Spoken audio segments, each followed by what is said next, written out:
आसूद गावात 2 वाड्यांमध्ये जाण्यासाठी रस्ता नाही। या 2 वाड्यात मोठ्या प्रमाणात हजारोंच्या संख्येने लोक राहत आहेत, मात्र वाडीत जाण्यासाठी रस्ता नाही।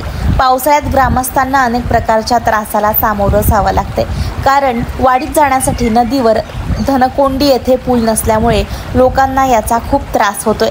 आमदार, खासदार आणि प्रशासन याकडे दुर्लक्ष करत असल्याची माहिती समोर येत आहे। आमच्या वाडीकडे जाण्याची म्हणजे आवळीचा कोण, मागीचा कोण, कडवाडी आणि वडाचा कोण अशा या 4 वाडीतल्या ग्रामस्थांची जी गैरसोय होती।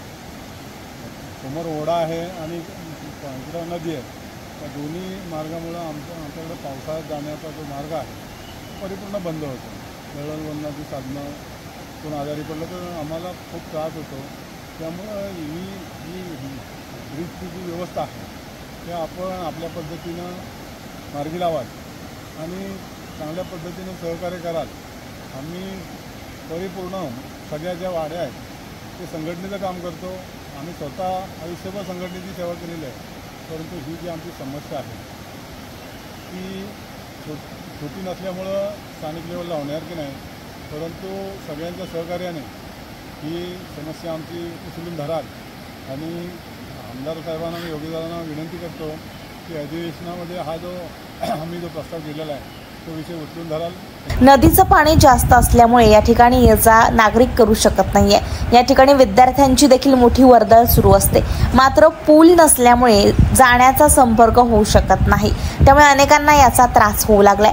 त्यामुळे आता ग्रामस्थांच्या मनामध्ये नाराजीचे सूर उमटू लागल्यात। अनेक पत्रव्यवहार देखील केलेत, मात्र तरीही प्रशासन या वाडीकडे दुर्लक्ष करत आहे। गावातील ग्रामपंचायतीने देखील या पुलाकडे दुर्लक्ष केलं आहे, असं इथल्या काही लोकांचं म्हणणं आहे।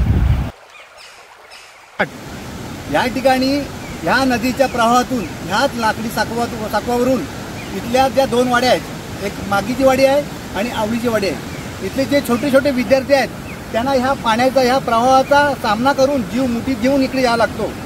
ह्या मुलांकडे शासनाने दुर्लक्ष करू नये। त्यांच्या जीविताला मोठा धक्का आहे, तर त्यांनी खरोखर गांभीर्याने हा विषय घेऊन ह्या गावाचा विकास कसा होईल त्याचा प्रयत्न करायला पाहिजे।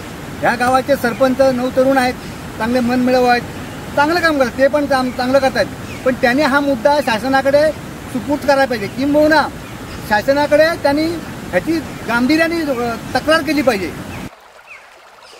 MJ न्यूजची ही बातमी पाहून तरी प्रशासनाला जाग येईल का? लोकांनी जी पुलाची मागणी केली आहे त्या मागणीला यश येईल का?